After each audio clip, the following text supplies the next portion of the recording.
Suspense night volume 3-তে আজ আপনারা শুনবেন বিভীষিকা 2, লেখক রাজা মুখার্জি।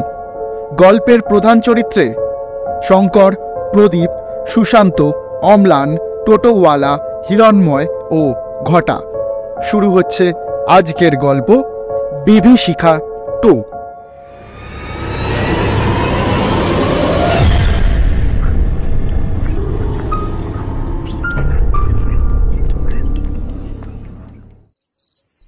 সময় রাত 9টা। শঙ্কর চায়ের সাথে সিগারেটে একটা টান দিয়েই বলল, বুঝলি সুশান্ত, সেইবার বড় বাচ্চা বেঁচে গেছি। বাঁকুড়াতে গিয়ে কি কাণ্ডটাই না হলো বলতো। আলোচনা চলছিল। এমন সময় ইলেকট্রিক্যাল ডিপার্টমেন্ট থেকে অম্লান বলল, কি হয়েছিল তোদের? শঙ্করের কাছ থেকে সমস্ত কথা শুনে অম্লান বলল, দূর, যত সব গাঁজা করি গল্প, এসব আবার হয় নাকি? তুই বিশ্বাস করবি কি করবি না সেটা তোর ব্যাপার, কিন্তু আমরা যে ভয়ানক অভিজ্ঞতা অর্জন করেছি ভাবলেই শিহরণ জাগে। এত কথা বাড়াচ্ছিস কেন?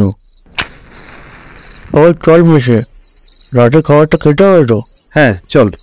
রাতের খাবারের জন্য সবাই রান্নাঘরের দিকে গেল, কিন্তু গিয়ে দেখল রান্না করা খাবারগুলো চারিদিকে ছড়িয়ে ছিটিয়ে রয়েছে। খাবারগুলো মাটিতে পড়ে নষ্ট হয়ে গেছে। এ বাবা, এটা কিভাবে হলো? আচ্ছা, কালিদা কোথায়? কালিদাকে তো দেখতে পাচ্ছি না। চল তো কালিদার ঘরে গিয়ে দেখে আসি। কালিদার ঘরে যাওয়ার পর তারা দেখতে পেল কালিদার ঘরের দরজা খোলা। প্রদীপ কালিদাকে বেশ কয়েকবার ডাকল, কিন্তু কোনো সাড়া পেল না। কালিদা, ও কালিদা, কালিদা, ও কালিদা, কালিদা। এই চ, কাল সকালে কালিদাকে যা বলার বল। হ্যাঁ চ। অগত্যা কোনো সুরাহা না পেয়ে সবাই ঘরে চলে গেল। ঘরে এসে প্রদীপ বলল, দেখি কি আছে স্টকে। এই বলে সে মুড়ি চানাচুর বের করে সবাইকে ডাকল। সুশান্ত বলল, দাঁড়া, আমার কাছে একটা হুইস্কির বোতল আছে, ওটা বের করি। এই, তোদের মনে আছে বাঁকুড়াতে গিয়ে এই হুইস্কির চক্করে পড়ে আমাদের কি হাল হয়েছিল? যা হয়েছিল ভাবলেই গায়ে কাঁটা দেয়। এই বলে সে একটা বিড়ি ধরালো আর কি একটা কথা ভাবতে লাগলো। তাকে দেখে প্রদীপ বলল, কি রে সুশান্ত, কি এত ভাবছিস? অত ভাবিস না, ঘুমিয়ে পড়। এই বলে প্রদীপ ঘুমিয়ে পড়ল। এদিকে প্রদীপ ছাড়া সবাই জেগে। এমন সময়ে তারা নিচ থেকে কুকুরের তীব্র ডাক শুনতে পেল।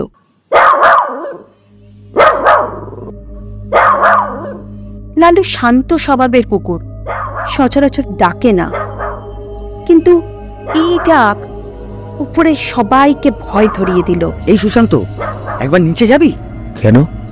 দেখছিস না লালু কেমন চেঁচাচ্ছে? চল না নিচে একবার। অম্লান, তুই ঘরে থাক।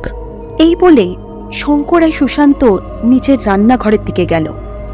তখন বাজে রাত 2টো। রাত যেন সেজে উঠেছে চাঁদের স্নিগ্ধ আলোয়, কিন্তু কে জানত এই স্নিগ্ধতার আড়ালে অভিশপ্তময় এক অধ্যায় রচিত হয়ে রয়েছে ওদের জীবনে। গিয়ে দেখল কালিদা রান্নাঘরের এক কোণায় বিস্ফারিত চোখে চেয়ে বসে আছে আর থরথর করে কাঁপছে। কালিদা কিছু একটা দেখে ভীষণ ভয় পেয়েছে। সুশান্ত আর শঙ্কর একে অপরের দিকে চেয়ে আছে অবাক দৃষ্টিতে। কালিদাকে শঙ্কর এমনটা হওয়ার কারণ জিজ্ঞাসা করতে যাবে, এমন সময় শঙ্করের নজর পড়ল কালিদার আঙুলের দিকে। সেই আঙুল নির্দেশ করছে রান্নাঘরের জানলার দিক। এরই মধ্যে তারা কিছু একটা পড়ার শব্দ পেল।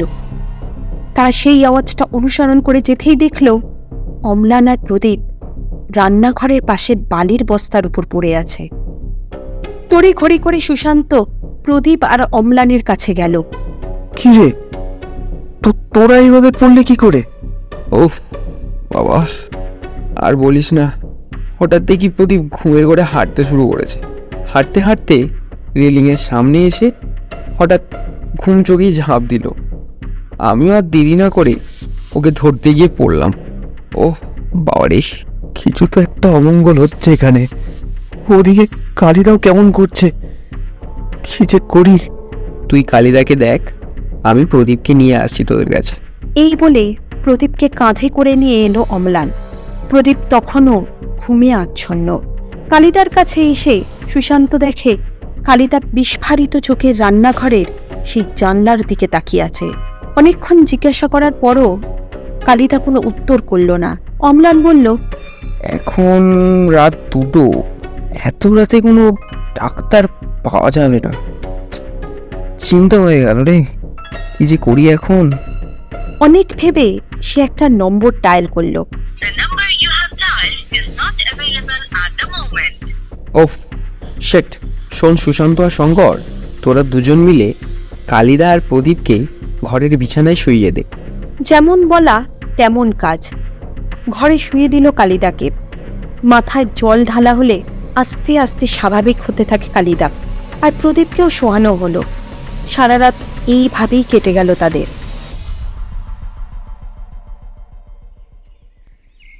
পরের দিন সকালে দুজনের অবস্থা স্বাভাবিক হলে অম্লান বলল, প্রদীপ, কাল তোর কি হয়েছিল বলতো? আজকাল গোলাপি নেশা করছিস নাকি?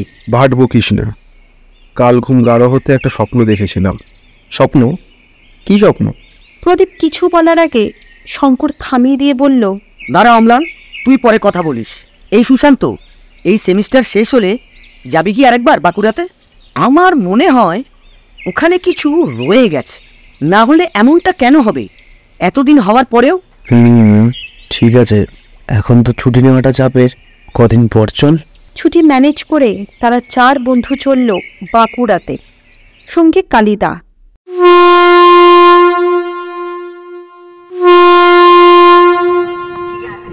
টোটোওয়ালার নম্বরটা তারা সেভ করে রেখেছিল।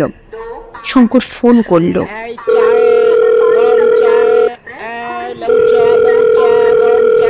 কাকু, চিনতে পারছো? কেমন আছো? আরে আমরা গো, কিছু মাস আগে ঘুরতে এসেছিলাম। ওই তুমি আমাদের একটা জায়গাতে থাকতে দিলে, মনে পড়ছে এবার? মনে পড়েছে। ওই জায়গাটাতে একটু নিয়ে চলো না, আমরা স্টেশনেই অপেক্ষা করছি। আচ্ছা বাবু, আমি টোটোনে আসছি। রাত তখন 8:30। টোটো করে যেতে যেতে সুশান্ত সব ঘটনা বলল টোটোওয়ালাকে। সবটা শুনে টোটোওয়ালা বলল, তোমাদের অবস্থা খুব কঠিন। এই সমস্যা কোনো তান্ত্রিক ছাড়া কেউ মেটাতে পারবে না। কোথা থেকে তান্ত্রিক পাবো এখন? চলো, আমি নিয়ে যাচ্ছি। আচ্ছা, তোমাদের সঞ্জয়দাকে মনে আছে? হ্যাঁ, আলবাত মনে আছে। তোমরা চলে যাওয়ার 1 মাস পরে উনি মারা যান। সে কি করে? জানি না বাবু, মৃতদেহ সেই পুকুরের ধারে পড়েছিল। কিভাবে পড়েছিল সেটা আজও রহস্য। শরীরে কোনো আঘাতের চিহ্ন নেই, কিন্তু মৃত্যুর পরও যে ভয়ঙ্কর দৃষ্টি আমরা দেখেছিলাম সঞ্জয়দার চোখে, আমাদের কারোর সাহস হয়নি ওই মৃতদেহ হাত দেওয়ার। বেগতিক দেখে আমরা ডোমের কাছে গিয়ে জানাই। তারপর থেকে জানো বাবু, এখানে মরগ লেগে গেল। সব লাশ যেন পুকুরের পাড়ে অদ্ভুতভাবে আবিষ্কার হতে থাকলো। কখনো গরু, কখনো ছাগল, কখনো মানুষ। এলাকাটা প্রায় জনমানবহীন হয়ে গেল কদিনের মধ্যে। বলতে বলতেই তারা হাজির হলো একটা বাড়িতে। সময় তখন রাত 10টা। এই এখানে কি হবে? দেখ কি হয়, কথা বলিস না এত। এরপর টোটোওয়ালা একটা দরজাতে কড়া নাড়ল। হিরুবাবু বাড়িতে আছেন? হিরুবাবু, ও হিরুবাবু। দরজা খুলে এক বৃদ্ধ হাজির হলেন। বয়স 60 থেকে 70 হবে। কি হয়েছে? এত রাতে ডাকাডাকি করছো কেন? বাবু, এনারা বড় বিপদে পড়ে কলকাতা থেকে এসেছেন। আপনি একটু কথা বলে নেন। বাবুরা, আপনারা কথা বলেন, আমি আসছি। হ্যাঁ, দরকার পড়লে ফোন করবেন, কেমন? সব শোনার পর হিরণময় বাবু বললেন, তোমাদের মধ্যে কেউ কি কোনো সংকেত পেয়েছো? কেমন সংকেত? এই যেমন ধরো দুঃস্বপ্ন দেখা, কেউ ডুবে যাচ্ছে বা কেউ হয়তো অকারণে মাটিতে পড়ে ছটপট করছে, এই রকম আর কি। আপনি কি করে জানলেন? জানতাম এমন কিছু হবেই। শরীরে আর তেমন শক্তি নেই। আগের বার যখন গেছিলাম ওই পুকুরে, তখনই আমার শরীরের প্রায় অর্ধেক শক্তি খরচ হয়ে গেছে।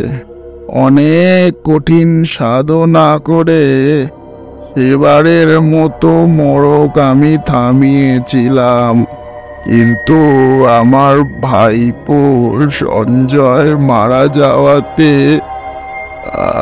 আমি অত্যন্ত ভেঙে পড়ি। তারপর আস্তে আস্তে শুনতে পাই ওই গ্রামটা নাকি পুরো নিঃস্ব হয়ে যাচ্ছে। সবাই অনেক কাকুতি মিনতি করার পর আমি যাই সেই অভিশপ্ত পুকুরে। আমি মোড়ক থামিয়েছিলাম, তখনই আমার শরীর আর মনের অর্ধেক শক্তি ক্ষয় হয়ে যায়। আমি সবাইকে বলেছিলাম কিছুদিনের জন্য এই সমস্যা মিটলো বটে, কিন্তু সম্পূর্ণ সমস্যা এখনো মেটেনি। এখানে না হোক অন্য কোথাও এর প্রভাব পড়বেই। প্রদীপ সমস্তটা শুনে বুঝতে পারল কেন সে স্বপ্নটা দেখেছিল। হিরণ্ময় বাবু আর দেরি না করে বললেন, আমাকে কিছু সরঞ্জাম জোগাড় করতে হবে। কি আছে ওই থলিতে? হিরণ্ময় বাবুর চোখ জ্বলে উঠল। নিজেকে সামলে নিয়ে বললেন, সব কিছু তোমার ধারণাতে নেই, সব জানতে পারবে বাবা, একটু তো ধৈর্য ধরো। সবার আগে আমাদের একটা টাটকা মৃতদেহ জোগাড় করে রাখতে হবে। আগামীকাল মঙ্গলবার, শুক্লপক্ষের অষ্টমী, একেবারে উত্তম সময়। সবাইকে চিন্তিত দেখে হিরণ্ময়বাবু বললেন, চিন্তা করো না, আমার চেলা আছে একখানা, দাঁড়াও ওকে একটা ফোন করি। আরে গুরুদেব যে, গটা, বলুন গুরু। শোন বাবা, একটা মৃতদেহ লাগবে। দেখিস বাবা আত্মঘাতী যেন না হয়। আগামীকাল মঙ্গলবার, কালকেই জোগাড় করতে হবে। পারবি তো বাবা? দেখছি গুরু। দেখছি না রে, আমার লাগবেই। আগামীকাল মঙ্গলবার, শুক্লপক্ষের অষ্টমী, সাবধানে নির্জন জায়গাতে শ্মশানে নিয়ে আসিস। দেখিস বাবা, আবারও বলছি যেন আত্মঘাতী দেহ না হয়। আচ্ছা ঠিক আছে গুরু, ঠিক আছে ঠিক আছে।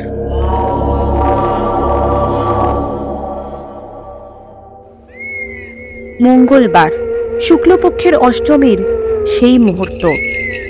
শ্মশানে এসে হিরণ্ময়বাবু ঘটা আর তার সঙ্গীদের দেখতে পেয়ে বললেন, কিরে গটা, দেহটা কোথায় রেখেছিস? গুরু ওইদিকে আছে, আসুন গুরু আমার সাথে আসুন।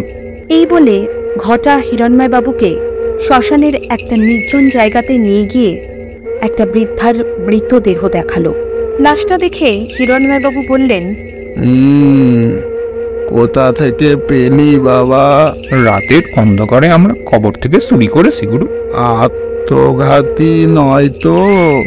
না গুরু, মালটা আজই পটল তুলছে। খোঁজ নিয়ে জানতে পারি মালটা অনেকদিন ধরে ভুগছিল। হিরণ্ময়বাবু খুশি হয়ে বকশিস দিয়ে বললেন, সাবাস, এনে এটা রাখ, তোদের মধ্যে ভাগ করে নিস, কেমন? ঠিক আছে গুরু, তাহলে চলি এখন, আপনি আপনার কাজ করুন। এই তুই চল। বকশিস পেয়ে বাকিদের নিয়ে ঘটা বিদায় হলো, হাতে কঙ্কাল হার আর নরকরটি। থলে থেকে বার করলেন মাছ, মাংসযুক্ত অন্ন, ছাগ, পিষ্টক বা পিঠে, পায়েসান্ন, সুরা, মাসকলাই মিশ্রিত অন্ন, তিল, কুশ, শ্বেত সর্ষে, দ্বীপ, ধূপ, এলাচ, লবঙ্গ, খয়ের, আদা, পান, পট্টসূত্র, মৃগচর্ম, কম্বল, যজ্ঞকাঠ, পঞ্চগব্য ও সকল্পোক্ত পূজাদ্রব্য ইত্যাদি নিয়ে তিনি সাধনা শুরু করার আগে বললেন, সবাই সরে যাও, এই সাধনা দেখতে নেই। এই বলে প্রথমে হিরণ্ময়বাবু সবটি শাস্ত্রমতে সুগন্ধি জলে স্নান করিয়ে ধূপ জেলে অগুরু চন্দন মাখিয়ে পুজো শুরু করলেন। এরপর তার মুখে এলাচ, লবঙ্গ, কর্পূর, খয়ের এবং পান দিয়ে সবকে উপর করে তার পিঠে চন্দন মাখিয়ে দিলেন। এবার বাহু থেকে কোমর পর্যন্ত চতুর্ভুজ যন্ত্র কল্পনা করে তার মধ্যে চতুর্দলে অষ্টদল পদ্ম কল্পনা করে তার উপর কম্বলাবৃত মৃগচর্ম আসন স্থাপন করলেন। ডাকিনী এবং যোগিনীদের স্বামীশ বলি প্রদান করা হলো।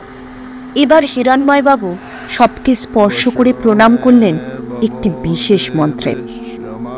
আসনের পুজো করে মূল বীজমন্ত্র জপ করতে করতে অশ্বারোহণ করার ভঙ্গিতে সবের উপরে তিনি বসলেন এবং নিজের পায়ের নিচে কুশ স্থাপন করলেন। সবের ছুটিতে পীঠ পুজো করে ষোড়শোপচারে দেবীর পুজো করলেন। সব তখন আর সাধারণ মৃতদেহ নেই, তার মধ্যে প্রাণ তথা দেবতার আবেশ ঘটেছে। এবার তিনি সুস্পষ্টভাবে মন্ত্র উচ্চারণ করতে লাগলেন। বশো মে ববো দেবশ সমামুকং পদং ততঃ সিদ্ধিং দেহি মহাভাগ ভূতশ্রয় পদমব।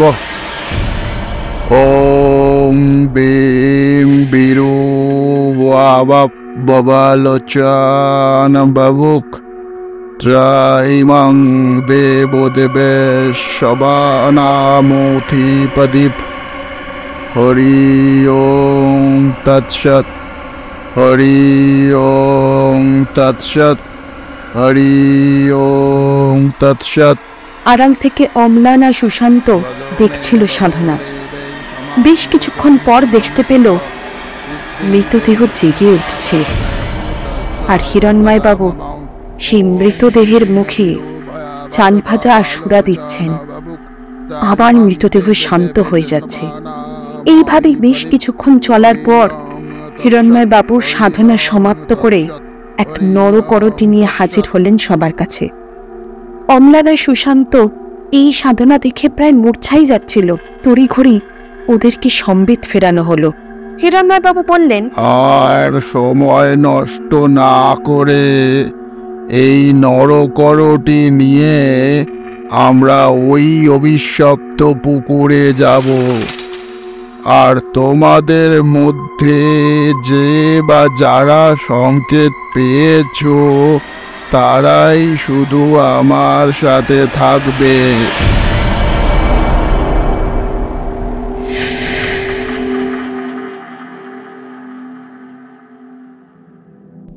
রাত তখন 2টো, অমাবস্যার রাত। আবার সেই পুকুর, আবার সেই আর্তনাদ।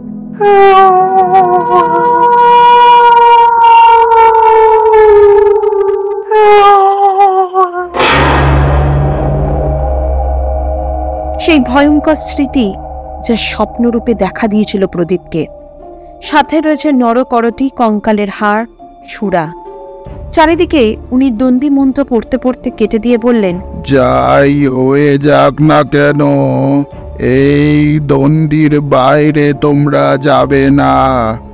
আর তোমরা দুজন দুজনের হাত একেবারে শক্ত করে ধরো আমি এখন একটা ক্রিয়া করব, এতে আমাদের উপর অনেক অশুভ শক্তি প্রভাব বিস্তার করবে। আমি নিজেকে সামলাতে পারবো। এই নরকরটিতে মৃতদেহের থেকে আত্মার শক্তি সঞ্চয় আছে। কোনোভাবে তোমরা কিন্তু নিদ্রাতে যাবে না, তোমাদের নিদ্রা আসবে। নিদ্রাতে গেলে তোমাদের মৃত্যু অনিবার্য। ক্রিয়া যখন শুরু হলো তখন মাঝরাত। ক্রিয়া আরম্ভ হওয়ার কিছুক্ষণের মধ্যে একটা ঠান্ডা নিঃশ্বাস অনুভব করলো ওরা দুজন। রাত যত গভীর হতে থাকছে তত যেন অশুভ শক্তির প্রভাব বিস্তার করতে থাকছে। প্রবল ঝড় ওখানে আর ওদেরকে থাকতে দিচ্ছে না। হিরণ্ময় বাবুও ছাড়ার পাত্র নন। উনি প্রাণপণে মন্ত্র পড়তে পড়তে সেই তীব্র ঝড় সামলাচ্ছেন। এই সময় উনি দেখতে পেলেন প্রদীপ আর কালিদা প্রায় নিদ্রাচ্ছন্ন। উনি আরো জোরে জোরে মন্ত্র পড়তে আরম্ভ করলেন। ওনার এই মন্ত্রের সম্বিত ফিরে পেল দুজনে। এমন সময় ওরা দেখতে পেল সেই হাতটা পুকুরে ডুবে যাচ্ছে, আর শুনতে পেল আর্তনাদ। প্রদীপ উঠতে যাবে, এমন সময় হিরণ্ময়বাবু প্রদীপের হাত ধরে বসিয়ে দিলেন। হিরণ্ময়বাবু দেখতে পেলেন এবার পুকুরের মধ্যে তার প্রতিচ্ছবি। সেই হাত দুটো যেন হিরণ্ময়বাবুর মাথার উপর নিচ ধরে আছে। চোখে মনি নেই, মাথায় কতগুলো সাপ ফোনা তুলে আছে। এবার উনি সেই মন্ত্রপুত দণ্ডিটা ছুঁড়ে মারলেন পুকুরে।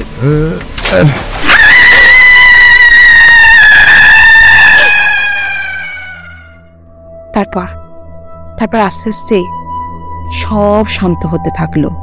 বাকিরা সবাই দেখছিল আড়াল থেকে। সবাই এসে এবার হাজির হয়। তিনজনকে জ্ঞান ফেরানো হলো। আর দেরি না করে সবাই ওই জায়গা ত্যাগ করতে থাকলো। অম্লান কাঁপা কাঁপা স্বরে জিজ্ঞেস করলো, আর কোনো ভয় নেই তো? আমি এগুলো একদম বিশ্বাস করতাম না, কিন্তু যা দেখলাম সবই ব্যাখ্যার বাইরে।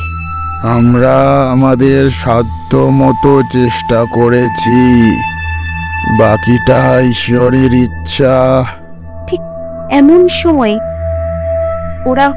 ওরা আবার সেই কান্নার আওয়াজ ক্ষীণভাবে শুনতে পেল, যেন বহু দূর এই শব্দের উৎস।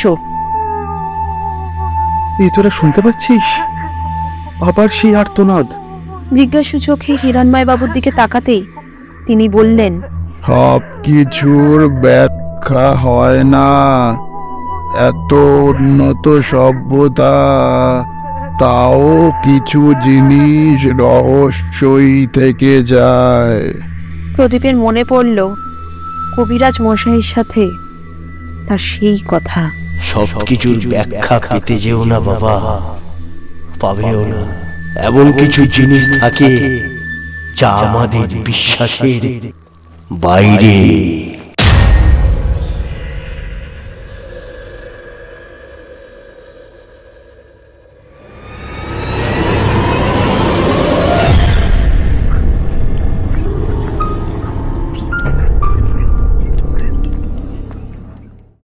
এতক্ষণ শুনছিলেন বিভীষিকা 2, লেখক রাজা মুখার্জি। গল্পের সূত্রধার টোটোওয়ালা ও হিরণ্ময়ের চরিত্রে সূর্য, গল্প পাঠে পুষ্পিতা, শঙ্করের চরিত্রে সুবীর, প্রদীপের চরিত্রে রাজা, সুশান্তর চরিত্রে বিশ্বজিৎ, অম্লানের চরিত্রে অনিরুদ্ধ ও ঘটার চরিত্রে সৌরভ। আবহ সঙ্গীত, স্পেশাল এফেক্টস এবং সমগ্র পরিকল্পনায় সূর্য। একটি বিশেষ অনুরোধ আপনাদের সকলের কাছে, গল্পটা আপনার কেমন লাগলো কমেন্ট বক্সে অবশ্যই জানান। আর যদি আপনি আমাদের ইউটিউব চ্যানেলের নতুন সদস্য হন তাহলে প্লিজ চ্যানেলটা সাবস্ক্রাইব করে পাশের ঘন্টাটা বাজিয়ে আমাদের পাশে থাকুন। আপনাকে আমাদের ইউটিউব চ্যানেলের পক্ষ থেকে জানাই আগাম শুভেচ্ছা ও ভালোবাসা। ফিরছি খুব শীঘ্রই সাসপেন্স নাইট ভলিউম 3 এর আরও একটা নতুন গল্পকে সঙ্গে নিয়ে। ততদিনের জন্য ভালো থাকুন, সুস্থ থাকুন আর শুনতে থাকুন সাসপেন্স নাইট ভলিউম 3 শুধুমাত্র SD এন্টারটেনমেন্ট ইউটিউব চ্যানেলে।